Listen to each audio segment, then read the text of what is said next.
കർത്താവായ യേശുക്രിസ്തുവിൻ്റെ അതിപരിശുദ്ധമായ നാമം വാഴ്ത്തപ്പെടുമാറാകട്ടെ.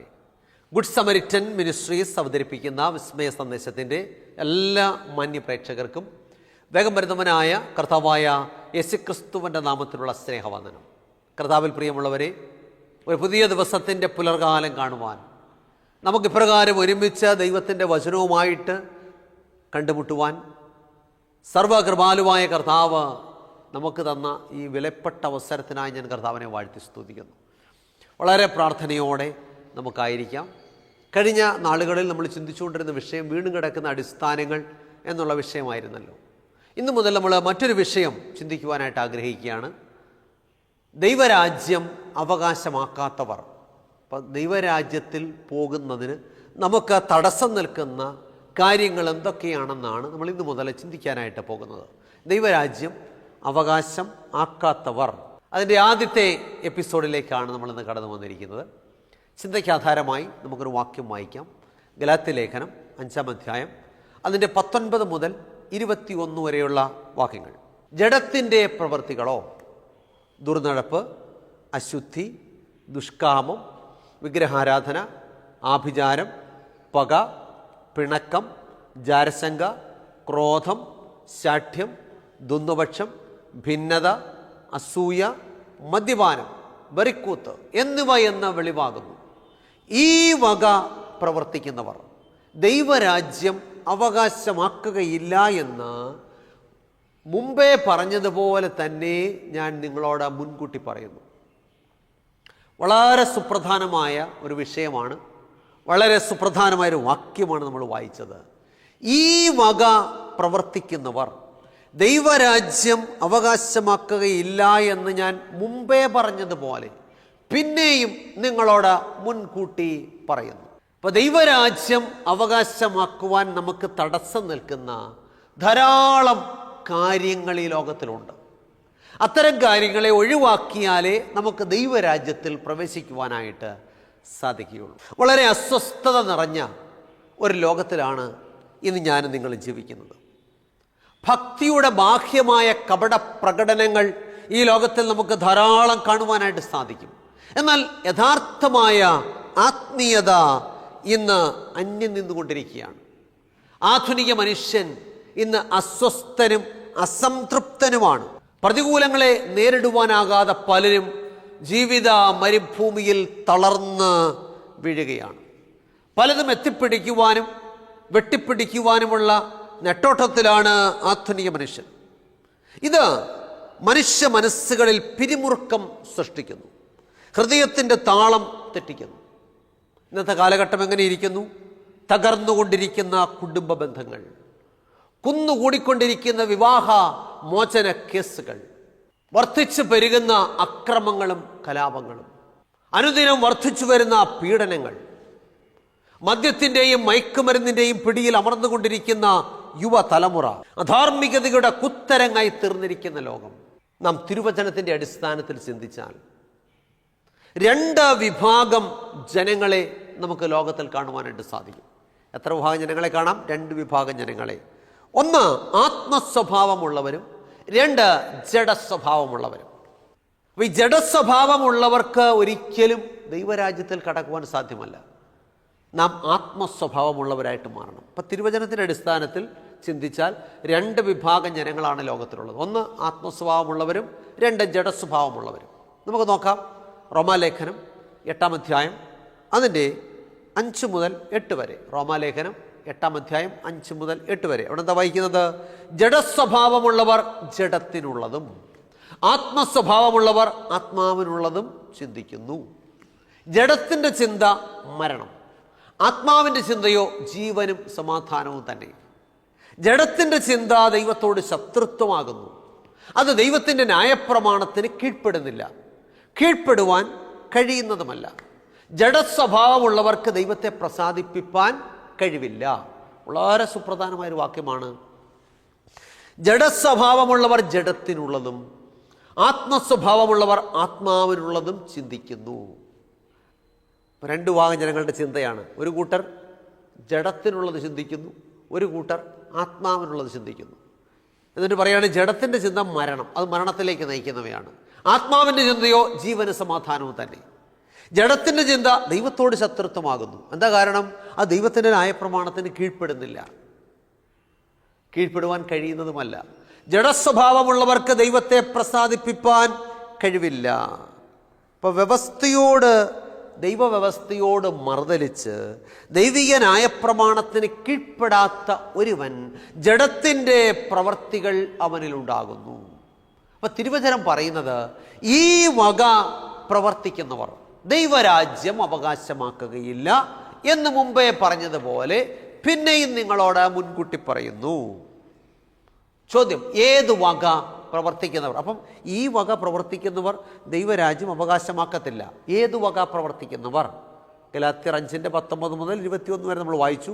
ജഡത്തിൻ്റെ പ്രവർത്തികളോ ദുർനടപ്പ്, അശുദ്ധി, ദുഷ്കാമം, വിഗ്രഹാരാധന, ആഭിചാരം, പക, പിണക്കം, ജാരശങ്ക, ക്രോധം, ശാഠ്യം, ദ്വന്ദ്വപക്ഷം, ഭിന്നത, അസൂയ, മദ്യപാനം, വെറിക്കൂത്ത് എന്നിവ എന്ന് വെളിവാകുന്നു.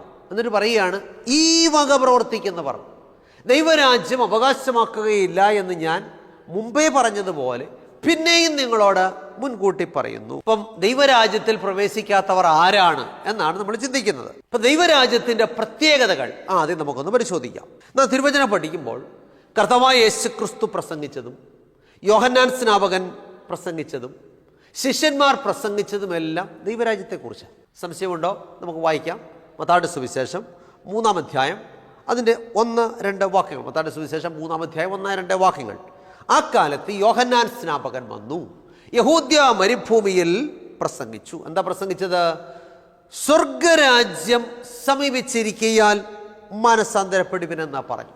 അപ്പോൾ യോഹന്നാൻ സ്നാപകൻ എന്താ പ്രസംഗിച്ചത്? സ്വർഗരാജ്യം സമീപിച്ചിരിക്കയാൽ മനസ്സാന്തരപ്പെടുവിനെന്ന് പറഞ്ഞു. ഇനി യേശു കർത്താവ് എന്താ പ്രസംഗിച്ചത്? മർക്കോസിൻ്റെ സുവിശേഷം 1-ാം അധ്യായം 14-15 വാക്യങ്ങൾ. മർക്കോസ് 1:14-15 വാക്യങ്ങൾ. അവിടെ എന്താ? എന്നാൽ യോഹന്നാൻ തടവിലായ ശേഷം യേശു ഗലീലയിൽ ചെന്നു ദൈവരാജ്യത്തിൻ്റെ സുവിശേഷം പ്രസംഗിച്ചു. എന്ത് പ്രസംഗിച്ചു? ദൈവരാജ്യത്തിൻ്റെ സുവിശേഷം പ്രസംഗിച്ചു. അടുത്ത വാക്യം ഇങ്ങനെയാണ്, കാലം തികഞ്ഞു, ദൈവരാജ്യം സമീപിച്ചിരിക്കയാൽ മനസ്സാന്തരപ്പെട്ട് സുവിശേഷത്തിൽ വിശ്വസിപ്പീൻ എന്ന് പറഞ്ഞു. അപ്പോൾ നോക്കിക്കേ, യോഹന്നാൻ സ്നാപകൻ പ്രസംഗിച്ചു, ദൈവരാജ്യം സമീപിച്ചിരിക്കുന്നു, മനസ്സാന്തരപ്പെടുവീൻ. യേശു പ്രസംഗിച്ചു, ദൈവരാജ്യം സമീപിച്ചിരിക്കുന്നു, മനസ്സാന്തരപ്പെട്ട് സുവിശേഷത്തിൽ വിശ്വസിപ്പീൻ. വീണ്ടും മത്തായിയുടെ സുവിശേഷം 10-ാം അധ്യായം അതിൻ്റെ 5-7 വാക്യങ്ങൾ. മത്തായിയുടെ സുവിശേഷം 10-ാം അധ്യായം 5-7 വാക്യങ്ങൾ. അവിടെ എന്താ വായിക്കുന്നത്? ഈ 12 പേരെയും യേശു അയക്കുമ്പോൾ അവരോട് ആജ്ഞാപിച്ചതെന്തെന്നാൽ, ഇപ്പം കർത്താവ് തൻ്റെ ശിഷ്യന്മാരെ ദൈവവേലയ്ക്കായിട്ട് അയക്കുമ്പോൾ അവരോട് ചില കാര്യങ്ങൾ ആജ്ഞാപിച്ചു. എന്താ ആജ്ഞാപിച്ചത്? അതിൻ്റെ 7-ാമത്തെ വാക്യം, നിങ്ങൾ പോകുമ്പോൾ സ്വർഗരാജ്യം സമീപിച്ചിരിക്കുന്നു എന്ന് ഘോഷിപ്പീൻ. എന്ത് ഘോഷിക്കണം? സ്വർഗരാജ്യം സമീപിച്ചിരിക്കുന്നു. വീണ്ടും അപ്പോസ്തലന്മാരുടെ പ്രവൃത്തികൾ 1-ാം അധ്യായം 2-3 വാക്യങ്ങൾ. അവിടുന്ന് കഷ്ടം അനുഭവിച്ച ശേഷം 40 നാളോളം അവർക്ക് പ്രത്യക്ഷനായി. എന്നിട്ട് പറയാണ്, ദൈവരാജ്യം സംബന്ധിച്ച കാര്യങ്ങൾ പറഞ്ഞുകൊണ്ട് താൻ ജീവിച്ചിരിക്കുന്നു എന്ന് അനേകം ദൃഷ്ടാന്തങ്ങളാൽ അവർക്ക് കാണിച്ചു കൊടുത്തു. അപ്പോൾ എന്ത് സംസാരിച്ചു? ദൈവരാജ്യം സംബന്ധിച്ച കാര്യങ്ങൾ പറഞ്ഞുകൊണ്ട്. അപ്പോൾ തിരുവചനത്തിലുടനീളം നമ്മൾ ശ്രദ്ധിച്ചാൽ ദൈവരാജ്യത്തെക്കുറിച്ചുള്ള ഉപദേശമാണ് നമുക്കതിനകത്ത് കാണുവാനായിട്ട് സാധിക്കുന്നത്. യേശുവും യോഹന്നാനും സ്നാപകനും അപ്പോസ്തലന്മാരും ഒക്കെ പ്രസംഗിച്ചത് ഈ ദൈവരാജ്യത്തെക്കുറിച്ചാണ്. അപ്പോൾ എല്ലാ മനുഷ്യർക്കും ഒരു ലക്ഷ്യമുണ്ട്. എന്താ ലക്ഷ്യം? ദൈവരാജ്യം അവകാശമാക്കുക. അപ്പോൾ നമ്മുടെ എല്ലാം പരമപ്രധാനമായ ലക്ഷ്യം എന്താണ്? ദൈവരാജ്യം അവകാശമാക്കുക എന്നുള്ളതാണ്. ഒരു ദൈവ പൈതലിനെ സംബന്ധിച്ച് അവൻ്റെ ഏറ്റവും പരമപ്രധാനമായ ലക്ഷ്യം ദൈവരാജ്യത്തിൽ കടക്കുക എന്നുള്ളതാണ്. അപ്പോൾ യേശു കർത്താവ് ഇപ്രകാരം പറഞ്ഞു. എന്ന് പറഞ്ഞു? മത്തായി 13:11. മത്തായിയുടെ സുവിശേഷം 13-ാം അധ്യായം 11-ാമത്തെ വാക്യം. അവിടുന്ന് അവരോട് ഉത്തരം പറഞ്ഞത്, സ്വർഗരാജ്യത്തിൻ്റെ മർമ്മങ്ങളെ അറിവാൻ നിങ്ങൾക്ക് വരം ലഭിച്ചിരിക്കുന്നു. ദൈവത്തിൻ്റെ സ്തോത്രം. അപ്പോൾ സ്വർഗരാജ്യത്തിൻ്റെ മർമ്മങ്ങളെ അറിവാൻ വരം ലഭിച്ചിരിക്കുന്നു. അപ്പോൾ എന്താണ് ഈ ദൈവരാജ്യത്തിൻ്റെ പ്രത്യേകത? ദൈവരാജ്യത്തെ എന്തിനോടെല്ലാം ഉപമിച്ചിട്ടുണ്ട് നമുക്ക് നോക്കാം. ദൈവരാജ്യത്തിൻ്റെ പ്രത്യേകത നമ്മൾ മത്തായിയുടെ സുവിശേഷം 13-ാം അധ്യായം 44-ാമത്തെ വാക്യം വായിക്കുമ്പോൾ, മത്തായി 13:44 അവിടെ എന്താ വായിക്കുന്നത്? സ്വർഗരാജ്യം വയലിൽ ഒളിപ്പിച്ചു വെച്ച നിധിയോട് സദൃശം. അതൊരു മനുഷ്യൻ കണ്ട് മറച്ചിട്ട് തൻ്റെ സന്തോഷത്താൽ ചെന്ന് തനിക്കുള്ളതെല്ലാം വിറ്റ് ആ വയൽ വാങ്ങി. ഇപ്പം ദൈവരാജ്യത്തെ എന്തോടത്തോടെ ഉപമിച്ചിരിക്കുന്നത്? വയലിൽ ഒളിപ്പിച്ചു വെച്ച നിധിയോട്. ഒരു മനുഷ്യനത് കണ്ടപ്പോൾ അവനത് മറച്ചു വെച്ചിട്ട് തൻ്റെ സന്തോഷത്താൽ ചെന്ന് തനിക്കുള്ളതെല്ലാം വിറ്റ് ആ വയൽ വാങ്ങി. കാരണം എന്താണ്? ഏറ്റവും വലിയ നിധിയാണ് അവിടെ ഇരിക്കുന്നത്. നാം ഈ ലോകത്തിൽ ജീവിക്കുമ്പോഴും ഒരു കാര്യം ഓർത്തോണം, ദൈവരാജ്യം ഒരു വലിയ നിധിയാണ്. നമുക്കുള്ളതെല്ലാം നഷ്ടപ്പെട്ടാലും എന്ത് കൈവശമാക്കണം? ആ നിധി കൈവശമാക്കണം. വീണ്ടും മത്തായിയുടെ സുവിശേഷം 13-ാം അധ്യായം 45-46 വാക്യങ്ങൾ, പിന്നെയും സ്വർഗരാജ്യം നല്ല മുത്ത് അന്വേഷിക്കുന്ന ഒരു വ്യാപാരിയോട് സദൃശ്യം. അവനത് കണ്ടെത്തിയാറേ ചെന്ന് തനിക്കുള്ളതെല്ലാം വിറ്റ് അത് വാങ്ങി. അപ്പം നല്ല മുത്ത് അന്വേഷിക്കുന്ന വ്യാപാരി വിലപ്പെട്ട ഒരു മുത്ത് കണ്ടെത്തിയപ്പോൾ തനിക്കുള്ളതെല്ലാം വിറ്റ് അത് വാങ്ങി.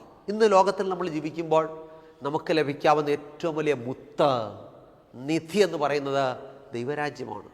അത് അവകാശമാക്കുക എന്നുള്ളതാണ് നമ്മുടെ പ്രധാനപ്പെട്ട ലക്ഷ്യം. അപ്പോൾ നമ്മളിവിടെ തിരുവചനം വായിച്ചപ്പോൾ ദൈവരാജ്യത്തെ മുത്തിനോടും നിധിയോടുമാണ് സാദൃശ്യപ്പെടുത്തിയിരിക്കുന്നത്. ഇവിടെ നാം മനസ്സിലാക്കേണ്ടുന്ന വലിയ പരമാർത്ഥം, ഒരു മനുഷ്യൻ തൻ്റെ ജീവിതത്തിൽ നേടേണ്ട ഏറ്റവും പരമപ്രധാനമായ കാര്യമാണ് ദൈവരാജ്യം. നീ ലോകത്തിൽ എന്തെല്ലാം നേടിയാലും ദൈവരാജ്യത്തിൽ പ്രവേശിക്കുന്നില്ല എങ്കിൽ നമ്മുടെ ജീവിതം കൊണ്ട് യാതൊരു അർത്ഥവുമില്ല. ദൈവത്തിന് സ്തോത്രം. നമുക്കറിയാം, ഒരു രാജ്യമാകുമ്പോൾ ആ രാജ്യത്തിനൊരു രാജാവ് ഉണ്ടായിരിക്കും, ആ രാജാവിനൊരു സിംഹാസനം ഉണ്ടായിരിക്കും. ഇപ്പൊ ദൈവരാജ്യത്തിൽ ആരാണ് രാജാവ്? രാജാതിരാജാവും കർത്താതി കർത്താവും നമ്മുടെ വാഴ്ത്തപ്പെട്ട കർത്താവാണ്. ദൈവത്തിന് സ്തോത്രം. അപ്പൊ ദൈവരാജ്യത്തിൽ അധികാരി അല്ലെങ്കിൽ ദൈവരാജ്യത്തിൽ രാജാധിരാജാവ് എന്ന് പറയുന്നത് നമ്മുടെ വാഴ്ത്തപ്പെട്ട കർത്താവാണ്. അപ്പോൾ രാജാതിരാജാവ് ഉണ്ടെങ്കിൽ രാജാതിരാജാവിന് എന്തുണ്ടായിരിക്കും? ഒരു സിംഹാസനം ഉണ്ടായിരിക്കും.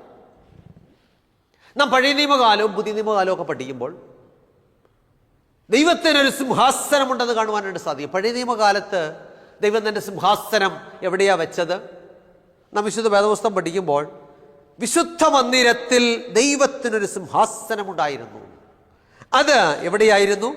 കൃപാസനത്തിന്മേൽ. ദൈവത്തിന് സ്തോത്രം.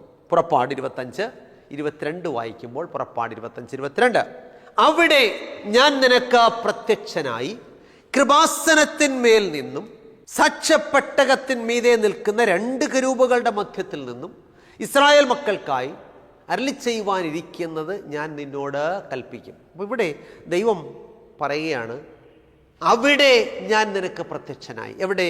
കൃപാസനത്തിന്മേൽ നിന്നും സാക്ഷ്യപ്പെട്ടകത്തിന്മേൽ നിൽക്കുന്ന 2 കെരൂബുകളുടെ മധ്യത്തിൽ നിന്നും ഇസ്രായേൽ മക്കൾക്കായി ഞാൻ നിന്നോട് കൽപ്പിക്കാനിരിക്കുന്ന സകലവും നിന്നോട് അരുളി ചെയ്യും.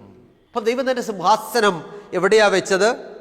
ദൈവത്തിൻ്റെ സിംഹാസനം കൃപാസനത്തിന്മേലാണ്. അപ്പൊ ചോദ്യം, കൃപാസനം എവിടെയായിരിക്കുന്നത്? പുറപ്പാട് പുസ്തകം 25-ാം അധ്യായം 21-ാമത്തെ വാക്യം. പുറപ്പാട് 25:21, കൃപാസനത്തെ പെട്ടകത്തിന്മീതെ വയ്ക്കണം, ഞാൻ തരുവാനിരിക്കുന്ന സാക്ഷ്യം പെട്ടകത്തിനകത്ത് വയ്ക്കണം. അപ്പൊ കൃപാസനം എവിടാ? പെട്ടകത്തിന്മീതെയാണ്. എന്ന് പറഞ്ഞാൽ ദൈവത്തിൻ്റെ 10 കൽപ്പനയാകുന്ന ന്യായപ്രമാണം ഇട്ടുവച്ചിരിക്കുന്ന പെട്ടകത്തിന് മുകളിലാണ് ദൈവം തൻ്റെ കൃപാസനം, സിംഹാസനം വെച്ചത്. അപ്പോൾ ഒരു കാര്യം മനസ്സിലാക്കാം, ദൈവത്തിൻ്റെ സിംഹാസനത്തിൻ്റെ അടിസ്ഥാനമെന്ന് പറയുന്നത് ദൈവത്തിൻ്റെ 10 കൽപ്പനകളാണ്. നമ്മൾ സങ്കീർത്തനം 89:14 ഇങ്ങനെ വായിക്കുന്നു. സങ്കീർത്തനം 89:14, നീതിയും ന്യായവും അങ്ങയുടെ സിംഹാസനത്തിൻ്റെ അടിസ്ഥാനമാകുന്നു. എന്താ നീതിയും ന്യായവും അങ്ങയുടെ സിംഹാസനത്തിൻ്റെ അടിസ്ഥാനമാകുമെന്ന് പറഞ്ഞാൽ എന്താണ് നീതി? 119-ാം സങ്കീർത്തനം 172-ാമത്തെ വാക്യം വായിക്കുമ്പോൾ ഇങ്ങനെ വായിക്കുന്നു, അങ്ങയുടെ കൽപ്പനകളൊക്കെയും നീതിയായിരിക്കയാൽ. അപ്പൊ എന്താണ് നീതി? അങ്ങയുടെ കൽപ്പനകളൊക്കെയും നീതിയായിരിക്കയാൽ. അപ്പൊ ദൈവത്തിൻ്റെ കൽപ്പനകളാണ് നീതി. അപ്പൊ നീതിയും ന്യായവും അങ്ങയുടെ സിംഹാസനത്തിൻ്റെ അടിസ്ഥാനമാകുന്നു. ന്യായം എന്താ? റോമാലേഖനം 7-ാം അധ്യായം 12-ാമത്തെ വാക്യം. റോമർ 7:12 എന്താ വായിക്കുന്നത്? ആകയാൽ ന്യായപ്രമാണം വിശുദ്ധം, കൽപ്പന വിശുദ്ധവും ന്യായവും നല്ലതും തന്നെ. ഇപ്പം ന്യായം എന്താണ്? കൽപ്പന വിശുദ്ധവും ന്യായവും നല്ലതും തന്നെ. അപ്പം നീതിയും ന്യായവും ദൈവസിംഹാസനത്തിൻ്റെ അടിസ്ഥാനമാകുന്നത് പറഞ്ഞാൽ ദൈവത്തിൻ്റെ 10 കൽപ്പനകളാണ് ദൈവസിംഹാസനത്തിൻ്റെ അടിസ്ഥാനം. ഈ 10 കൽപ്പന ഇട്ടുവെച്ചിരുന്ന പെട്ടകത്തിൻ്റെ മുകളിലാണ് ദൈവം തൻ്റെ സിംഹാസനം വച്ചത്. അങ്ങനെയെങ്കിൽ ദൈവ സിംഹാസനത്തിൻ്റെ അടിസ്ഥാനം 10 കൽപ്പനകളാണെങ്കിൽ ഞാൻ ചോദിക്കട്ടെ, ഇന്ന് പുതിയ നിയമകാലത്ത് ദൈവം തൻ്റെ സിംഹാസനം എവിടെ വെക്കുന്നത്? പഴയ നിയമകാലത്ത് വിശുദ്ധ മന്ദിരത്തിലായിരുന്നു. പുതിയ നിയമകാലത്തോ? അപ്പോസ്തലനായ പൗലോസ് കൊരിന്ത്യർക്ക് എഴുതിയ 1 ലേഖനം 3-ാം അധ്യായം അതിൻ്റെ 16-17 വാക്യങ്ങൾ അവിടെ ഇങ്ങനെ വായിക്കുന്നു: നിങ്ങൾ ദൈവത്തിൻ്റെ മന്ദിരമെന്നും ദൈവത്തിൻ്റെ ആത്മാവ് നിങ്ങളിൽ വസിക്കുന്നു എന്നും അറിയുന്നില്ലയോ? ദൈവത്തിൻ്റെ മന്ദിരം നശിപ്പിക്കുന്നവനെ ദൈവം നശിപ്പിക്കും. ദൈവത്തിൻ്റെ മന്ദിരം വിശുദ്ധമല്ലോ, നിങ്ങളും അങ്ങനെ തന്നെ. എങ്ങനെ? നിങ്ങളും ദൈവത്തിൻ്റെ മന്ദിരമാണ്. അപ്പോൾ ദൈവത്തിൻ്റെ ദാനമായി നിങ്ങളിൽ ഇരിക്കുന്ന പരിശുദ്ധാത്മാവിൻ്റെ മന്ദിരമാകുന്നു നിങ്ങളുടെ ശരീരം. അപ്പോൾ നോക്കിക്കേ, പുതിയ നിയമകാലത്ത് ദൈവം നമ്മെ തൻ്റെ വിശുദ്ധ മന്ദിരമാക്കുന്നു. ദൈവത്തിന് സ്തോത്രം. അപ്പോൾ ദൈവം സിംഹാസനം എവിടെ വെക്കാൻ ആഗ്രഹിക്കുന്നു? നാം ആകുന്ന മന്ദിരത്തിൻ്റെ ഉള്ളിൽ വയ്ക്കുവാൻ ആഗ്രഹിക്കുന്നു. അപ്പോൾ നമുക്ക് ന്യായമായൊരു സംശയം ഉണ്ടാകാം. പലരും പറയാറുള്ളത്, പുതിയ നിയമകാലമായപ്പോൾ 10 കൽപ്പനയെല്ലാം മാറിപ്പോയി, ഇനി നമ്മൾ അനുസരിക്കേണ്ട. അങ്ങനെയാണെങ്കിൽ ദൈവസിംഹാസനത്തിൻ്റെ അടിസ്ഥാനവും മാറിപ്പോകുമല്ലോ. അപ്പോൾ ദൈവസിംഹാസനത്തിൻ്റെ അടിസ്ഥാനം മാറിപ്പോയോ? പുതിയ നിയമകാലത്ത് ദൈവം 10 കൽപ്പനയാകുന്ന ന്യായപ്രമാണം എടുത്ത് ദൂരെ കളഞ്ഞിട്ട് വേറെ മറ്റു പലതിൻ്റെ മുകളിലാണോ സിംഹാസനം വെക്കുന്നത്? വായിച്ചു നോക്കാം. എബ്രായ ലേഖനം 8-ാം അധ്യായം 8-10 വാക്യങ്ങൾ. എബ്രായ ലേഖനം 8-ാം അധ്യായം 8-10 വാക്യങ്ങൾ അവിടെ ഇങ്ങനെ വായിക്കുന്നു: ഞാൻ ഇസ്രായേൽ ഗൃഹത്തോടും യഹൂദാ ഗൃഹത്തോടും പുതിയൊരു നിയമം ചെയ്യുന്ന കാലം വരും എന്ന് കർത്താവിൻ്റെ അരുളപ്പാട്. അപ്പം യഹൂദാ ഗൃഹത്തോടും ഇസ്രായേൽ എന്ത് ചെയ്യും? പുതിയ നിയമം ചെയ്യും. എന്താണ് പുതിയ നിയമം ചെയ്യുന്നത്? 10-ാമത്തെ വാക്യം: ഞാൻ എൻ്റെ ന്യായപ്രമാണം അവരുടെ ഉള്ളിലാക്കി അവരുടെ ഹൃദയങ്ങളിൽ എഴുതും. ഞാൻ അവർക്ക് ദൈവമായും അവർ എനിക്ക് ജനമായും ഇരിക്കും. അപ്പം 10 കൽപ്പനയാകുന്ന ന്യായപ്രമാണം കർത്താവ് പുതിയ നിയമകാലത്ത് ദൂരെ കളഞ്ഞില്ല. പിന്നെയോ യേശു പറയുകയാണ്, ഞാൻ എൻ്റെ ന്യായപ്രമാണം അവരുടെ ഉള്ളിലാക്കി അവരുടെ ഹൃദയങ്ങളിൽ എഴുതും. അപ്പോൾ പുതിയ നിയമകാലത്തും പഴയ നിയമകാലത്തും ദൈവത്തിൻ്റെ സിംഹാസനത്തിൻ്റെ അടിസ്ഥാനത്തിന് മാറ്റമില്ല. അപ്പോൾ ദൈവം മാറ്റമില്ലാത്തവനായിരിക്കുന്നത് പോലെ ദൈവത്തിൻ്റെ സിംഹാസനത്തിനും മാറ്റമില്ല. അത് ദൈവത്തിൻ്റെ ന്യായപ്രമാണത്തിൻ്റെ മുകളിലാണ് വെച്ചിരിക്കുന്നത്. 10 കൽപ്പനയാകുന്ന ന്യായപ്രമാണത്തിൻ്റെ മുകളിലാണ് വച്ചിരിക്കുന്നത്. ദൈവത്തിൻ്റെ സ്തോത്രം. അപ്പോൾ ദൈവസിംഹാസനം നമ്മുടെ ഹൃദയത്തിലേക്ക് മാറ്റുമ്പോൾ ദൈവസിംഹാസനത്തിൻ്റെ അടിസ്ഥാനത്തിന് മാറ്റം വരുന്നില്ല. കാരണം ദൈവം തമ്പുരാൻ ന്യായപ്രമാണത്തെ നമ്മുടെ ഹൃദയത്തിൽ എഴുതിയതിന് ശേഷം മാത്രമേ ഉള്ളിലേക്ക് പ്രവേശിക്കത്തുള്ളൂ. നമ്മൾ വെളിപ്പാട് പുസ്തകം 3-ാം അധ്യായം 20-ാമത്തെ വാക്യം വായിക്കുമ്പോൾ വായിക്കുന്നുണ്ട്: ഞാൻ വാതിൽക്കൽ നിന്ന് മുട്ടുന്നു, ആരെങ്കിലും എൻ്റെ ശബ്ദം കേട്ട് വാതിൽ തുറന്നാൽ ഞാൻ അവൻ്റെ അടുക്കൽ ചെന്ന് അവനോടും അവൻ എന്നോടും കൂടെ അത്താഴം കഴിക്കും. അപ്പം കർത്താവൻ തന്നെ ഈ വാതിൽക്കൽ നിന്ന് മുട്ടുന്ന കർത്താവിനെ അകത്ത് കയറിയാൽ പോരെ? പറ്റത്തില്ല. അകത്ത് കയറണമെങ്കിൽ ദൈവത്തിൻ്റെ ന്യായപ്രമാണം നമ്മുടെ ഉള്ളിലുണ്ടായിരിക്കണം. അപ്പം ദൈവത്തിന് സിംഹാസനം വെക്കുവാൻ ഒരു സ്ഥലം വേണം. ആ സിംഹാസനം എവിടെ വെക്കത്തുള്ളൂ? ദൈവത്തിൻ്റെ പ്രമാണത്തിൻ്റെ മുകളിലാണ് വെക്കത്തുള്ളൂ. അപ്പോഴാണ് നമ്മൾ കുത്തിയിരുന്നുകൊണ്ട് പറയുന്ന പ്രമാണം മാറിപ്പോയി, നീങ്ങിപ്പോയി, കുരിശിൽ തറച്ചു, യഹൂദന് കൊടുത്തതാ, ഞങ്ങൾ കൃപയ്ക്ക് കീഴിലുള്ളവായതുകൊണ്ട് പ്രമാണം വേണ്ട എന്നൊക്കെ പറഞ്ഞാൽ അവിടുന്ന് വാതിൽക്കൽ നിന്ന് മുട്ടാനേ പറ്റത്തുള്ളൂ. ദൈവം തന്നെ സിംഹാസനം വെക്കുന്നത് എവിടെയാണ്? ദൈവത്തിൻ്റെ 10 കൽപ്പനയ്ക്ക് മുകളിലാണ്. അപ്പോൾ പഴയ നിയമകാലത്ത് നീതിയും ന്യായവുമാകുന്ന ദൈവകൽപ്പനകളുടെ മുകളിൽ ദൈവം തൻ്റെ സിംഹാസനം വെച്ചെങ്കിൽ പുതിയ നിയമകാലത്ത് ഞാനും നിങ്ങളും ദൈവത്തിൻ്റെ വിശുദ്ധ മന്ദിരമാക്കുവാൻ, നമ്മെ വിശുദ്ധ മന്ദിരമാക്കുവാൻ ദൈവം ആഗ്രഹിക്കുമ്പോൾ നമ്മുടെ ഉള്ളിൽ ദൈവം വസിക്കണമെങ്കിൽ ദൈവത്തിൻ്റെ 10 കൽപ്പനയാകുന്ന ന്യായപ്രമാണം ഒന്നുപോലും കുറയാതെ നമ്മുടെ ഉള്ളിൽ എഴുതണം. ദൈവത്തിന് സ്തോത്രം. അങ്ങനെ ഉള്ളിൽ എഴുതിയാൽ ദൈവത്തിന് സിംഹാസനം വെക്കുവാൻ ഒരിരിപ്പിടം നമ്മുടെ ഉള്ളിൽ ലഭിക്കുകയാണ്. അപ്പോൾ ചോദ്യം, ആരാണ് ദൈവരാജ്യത്തിൽ കടക്കുന്നത്? മത്തായി 7:21, എന്നോട് കർത്താവേ കർത്താവേ എന്ന് പറയുന്നവൻ ഏവനുമല്ല, സ്വർഗസ്ഥനായ എൻ്റെ പിതാവിൻ്റെ ഇഷ്ടം ചെയ്യുന്നവൻ അത്രേ ദൈവരാജ്യത്തിൽ കടക്കുന്നത്. അപ്പോൾ നോക്കിയേ, വെറുതെ കർത്താവേ കർത്താവേ എന്ന് പറയുന്നവരല്ല സ്വർഗരാജ്യത്തിൽ പോകുന്ന, പിന്നെയോ സ്വർഗസ്ഥനായ എൻ്റെ പിതാവിൻ്റെ ഇഷ്ടം ചെയ്യുന്നവർ. അപ്പോൾ ചോദ്യം, എന്താണ് സ്വർഗസ്ഥനായ പിതാവിൻ്റെ ഇഷ്ടം? സദൃശവാക്യങ്ങൾ 21:3, നീതിയും ന്യായവും പ്രവർത്തിക്കുന്നത് യഹോവയ്ക്ക് ഹനനയാഗത്തെക്കാൾ ഇഷ്ടം. അപ്പോൾ ദൈവത്തിന് ഇഷ്ടം എന്താ?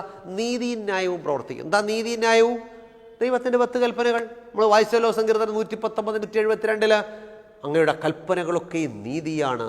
റോമാലേഖനം 7:12 വായിച്ചത് കൽപ്പന ന്യായമാണ്. അപ്പം നീതിയും ന്യായവും ദൈവകൽപ്പനകളെ പ്രവർത്തിക്കുന്നതാണ് ദൈവത്തിന് ഏറ്റവും ഇഷ്ടം.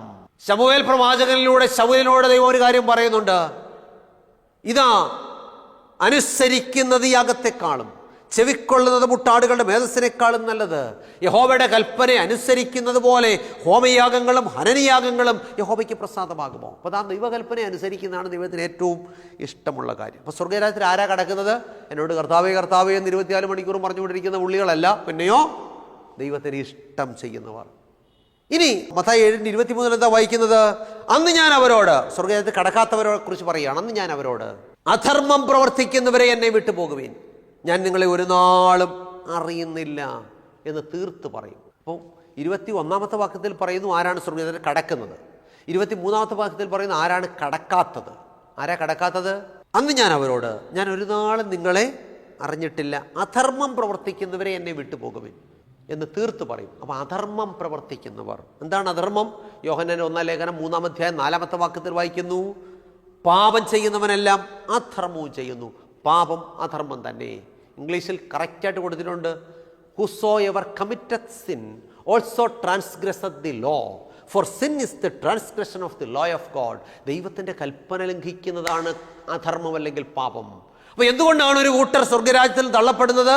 അവർ അധർമ്മം പ്രവർത്തിക്കുന്നവരാണ്. ദൈവകൽപ്പന വേണ്ട, മാറിപ്പോയി എന്ന് പഠിപ്പിച്ച് അവർ പ്രമാണമനുസരിക്കാതെ ലോകത്തിൻ്റെ വഴികളിൽ നടന്നവരാണ്.